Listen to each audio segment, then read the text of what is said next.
میں فواد چودھری صاحب سے ملا، میں سلمان اکرم راجہ صاحب سے ملا، اور آج میں ہوں رانا ثناء اللہ صاحب کے پاس۔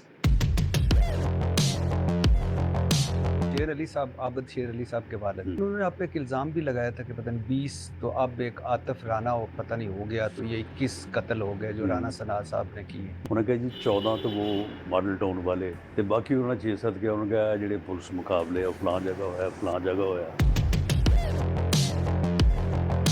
آپ سمجھتے ہیں کہ آپ نے ایک بندہ بھی نہیں مروایا؟ آپ کو پرویز مشرف دور میں گرفتار کیا گیا، بدترین تشدد ہوا آپ پر، مونچھیں سر ابرو منڈوا کر زخمی حالت میں کہیں ویرانے میں چھوڑ دیا۔ 15 دن مجھے ایک ایسی جگہ پہ رکھا گیا، وہاں پہ ٹارچر کیا گیا ٹارچر کیا کرتے تھے؟ کہ آپ کی آنکھوں پہ پٹی باندھ دیتے تھے، آپ کے ہاتھ پیچھے باندھ دیتے تھے، اس کے بعد مار رہے ہیں، آپ کو پتہ نہیں ہے کہ ایک آدمی ہے، 2 ہے، 4 ہیں، 10 ہیں۔ لگا کبھی دونوں مرتبہ کہ بس شاید اب یہ آخری لمحہ؟ ہاں بالکل، یہ تو ہے۔ کیوں بال کیوں مونچھوں کے سر کے کیوں؟ ان کا یہ خیال تھا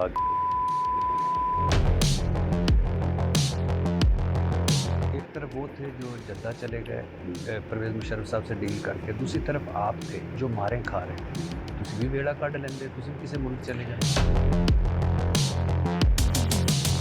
نواز شریف صاحب اور ان کی فیملی چلی جاتی ہے جدہ، تو نواب نصر اللہ خان صاحب انہوں نے پریس کانفرنس کی اور کہا کہ ایک فقرہ بولا اس پریس کانفرنس میں کہ میں نے ہمیشہ سیاستدانوں سے ڈیل کیا، یعنی ان کو بھی نہیں پتا تھا نواز شریف صاحب چلے جائیں گے، پہلی دفعہ ایک بزنس مین سے واسطہ پڑا، میں اس میں مار کھا گیا۔ پہلے نواز شریف صاحب نے تو مانا ہی نہیں کہ پرویز مشرف صاحب سے کسی قسم کی کوئی ڈیل ہوئی، کسی نے بھی کی۔ پھر جب سعد حریری صاحب اور سعودی شہزادے مکرم بن عبدالعزیز جو سعودی انٹیلیجنس کے سربراہ تھے، انہوں نے ایک پریس کانفرنس کی کہ 10 سالہ معاہدہ تھا، نواز شریف واپس نہ آئے، تو نواز شریف صاحب نے لندن میں پریس کانفرنس کر کے کہا کہ معاہدہ 10 سال کا نہیں تھا، 5 سال کا تھا۔ ایک جیل میں بیٹھا آدمی ڈیل کیسے کر سکتا ہے؟ ابھی آپ نے جملہ بولا اگلے سوال پہ آنے سے پہلے کہ جیل میں رہ کر کون کیسے ڈیل کر سکتے ہیں۔ آپ کے کئی بیانات ایسے ہیں کہ عمران خان ڈیل چاہتا ہے، عمران خان ڈیل کرنا چاہتا ہے، پھر یہ عمران خان کیسے جیل میں رہ کے ڈیل کرنا چاہتا ہے؟ انہیں اب اپنے آپ کو سیاستدان سمجھنا چاہیے، انہیں سیاستدان بننا چاہیے، لیکن وہ اب بھی وہ اسٹیبلشمنٹ کی سیاست پہ یقین رکھتی ہیں۔ آپ نے بھی ہمیشہ مسلم لیگ میں بھی اسٹیبلشمنٹ سے بات کی۔ جنرل جیلانی صاحب نے ہاتھ پکڑا، ضیاء الحق صاحب نے دست شفقت رکھا، نواز شریف صاحب کی زندگی کا پہلا ڈکٹیٹر جنرل وحید کاکڑ آئے اور دونوں گستاخی ہوتے رہے۔ دوسری ان کی زندگی میں آئے پرویز مشرف صاحب، ان سے سعد حریری یا سعودی عرب کے ڈیل ہوئی اور انہوں نے ڈیل مانی، جدہ چلے گئے۔ پھر بریگیڈیئر نیاز تھے جنرل مشرف صاحب کے بزرگ، ان کے ذریعے پھر دوبارہ ڈیل ہوئی، لندن چلے گئے۔ پی ڈی ایم تھی، تو آپ کیا کہتے تھے؟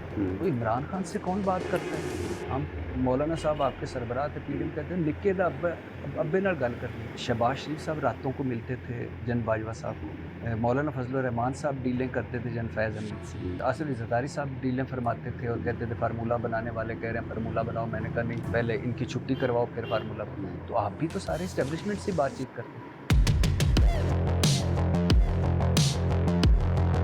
ہاشمی صاحب کی میں کتاب پڑھ رہا تھا، جیل ڈائریوں پر مشتمل ان کتاب زندہ تاریخ، کئی جگہوں انہوں نے لکھا ہے کہ نہ صرف نواز شریف اپنے فیصلوں میں مجھے اعتماد میں لیتے تھے، نہ نواز شریف صاحب میری تجاویز مانتے تھے۔ جاوید ہاشمی صاحب پارٹی سے نکلتے ہیں اتنی خدمات کے بعد، تو مریم نواز صاحبہ ٹویٹ کرتی ہیں احسان فراموش آدمی، بیمار آدمی، بیمار آدمی، جاوید ہاشمی، جاوید ہاشمی۔ یہ ان کو زیب دیتا تھا۔ ایک بندہ جو آپ کے لیے جیل کاٹ رہا ہے، اس کو آپ لندن میں بیٹھ کے کہہ رہے ہیں یار اس کی مدد کیوں کر رہے ہو؟ وہ پارٹی کے لیے جیل کاٹ رہا ہے، ماریں کھاتا ہے، اس پہ تشدد ہو رہا ہے۔ تو اگر اس بندے نے کہا ہو کہ جی میں اب تک یہ دے چکا ہوں اور اب ہر مہینے جناب مجھے یہ کہا جا رہا ہے، تو آپ بتائیں کہ میں یہ کروں؟ شاید فرقہ نواسی اور چودھری نثار کی پارٹی چھوڑ۔ بس ایسے ہی کسی بات پہ دونوں کا معاملہ ہوا ہے، اور اس کے اوپر پھر چودھری نثار علی خان صاحب نے بھی لچک مظاہرہ نہیں کی۔ خاقان عباسی صاحب جو ہیں